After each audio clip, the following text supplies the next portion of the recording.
Ooh-wee. Okay, welcome to a new episode of Nate's MMA Corner. I am Nate, and if you watch my show, you're in my corner. Okay, so today's episode is a pre-fight show for UFC on Fox. Uh, Machida versus Rockhold. And, man, this fight card on Fox is a free fight card on Fox, but I kind of feel like I owe the UFC 55, what is it, 55, 60 bucks? Yeah, 60 bucks for this event because it's pay-per-view caliber for sure. So, it's almost like the UFC is giving us $60 free as far as I'm concerned, because you get to watch it in HD, and that's how much it costs for an HD pay-per-view nowadays. And so thank you UFC for putting on the star-studded card full of top stars, top talent, you name it. Sparks are going to fly on this one, and it's not even 4th of July yet.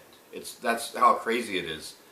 I hope they have a permit for the fireworks on this one, so no one that works for the UFC goes to jail.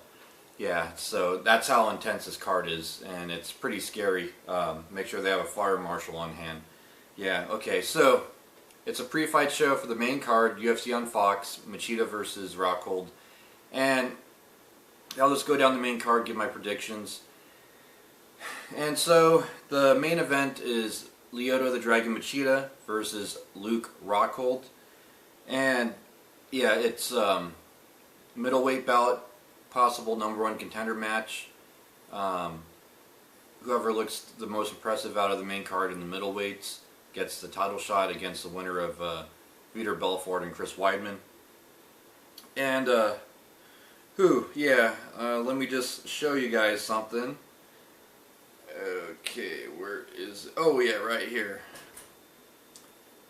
Okay. Anyways, go Luke Rockhold. I hope you win. I'm picking you to win. I think you can win. You have a height and reach advantage. You're a former Strikeforce middleweight champion. And the only thing you haven't won in recent memory is the Heart of the Girl on Millionaire Matchmaker. But outside of that, you've won pretty much everything else. And so, yeah, you're on a tear right now. And I think Machida, he's up there in age, and he's talented still, and he's still a threat to the division.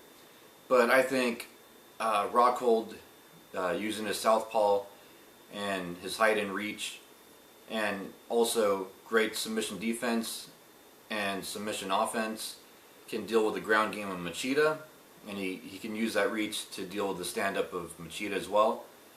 And Machida, he'll be elusive, he might go in for attacks, and I think Luke Rockhold, the threat of him getting knocked out is there, but I think Rockhold will fight smart and fight calibrated on this fight, and he will get the win. I'm thinking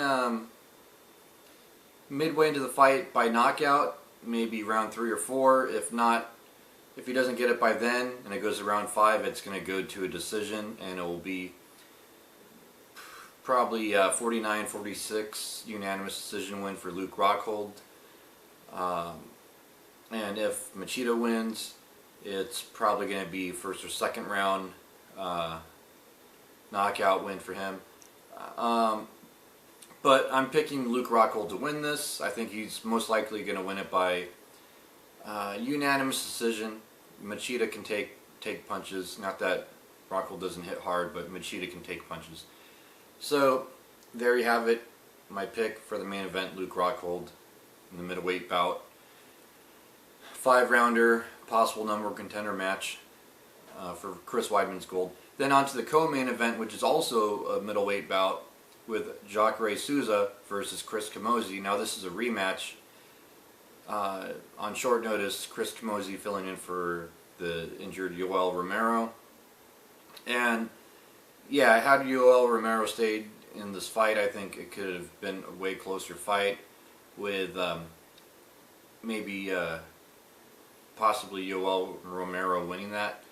But I think right now it's safe to say Jacare Souza will win this, but I will root for Chris Camozzi. I think that Jacare Souza is so good on the ground, he will get the takedown, and within the first or second round, he will win by submission. So there you have it for the co-main event in the middleweight division. My pick to win, Jacare Souza. Yeah, Ronaldo Souza. Yeah, then on to the onto the featherweight division. In the main card, we have my good buddy Cub Swanson. Yeah, going up against Max Holloway. Now, the last time I ran into Cub Swanson, I told him I really think he should have fought Dennis Bermudez to really move himself back in that title picture. I think Cub will win this fight using his knockout power. He will get in the inside in the stand-up exchanges and win by knockout. First or second round, maybe third round knockout. I don't know if this fight will go to a decision. I think it's probably going to be somewhere in the fight a knockout win for Cub Swanson. I would like to see Cub Swanson go for takedowns though in this matchup and go for submissions, because I think using his wrestling pedigree that he has, that I hopefully get reacquainted with, and his black belt in Brazilian Jiu-Jitsu, I think that's the safest way for him to win this fight, is take it to the ground and go for a submission. And if he does that, he can get a finish in the first or second round.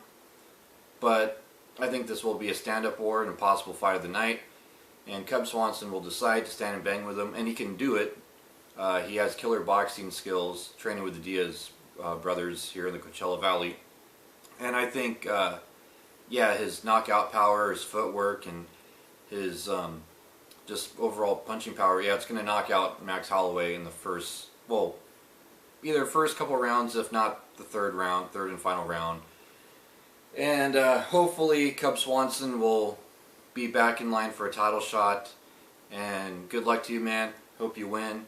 Max Holloway, though, he's a young guy. He has cardio, so he could go the distance. But when you get hit by Cub on that chin, So there you have it. I'm picking Cub Swanson to win by knockout somewhere in the fight. Most likely first, second round, if not third and final round. Then on to the women's strawweight division to kick off the main card. It's Felice Herrig versus Paige Van Zandt. Now, this one is a close one because Paige Van Zandt's 4-1 in the UFC, and Felice Herrig, she's, she won her UFC debut. She's 1-0. And Felice Herrig, she's ranked on the top 10. Paige Van Zandt's just barely ranked out of the top 10. Yeah, this one, I've kind of gone back and forth. I want to sit here and say that, let me just show you guys something. Okay.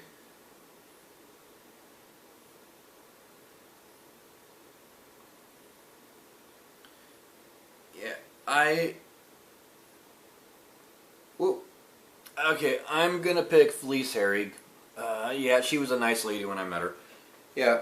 I'm picking Felice Herrig because of her experience.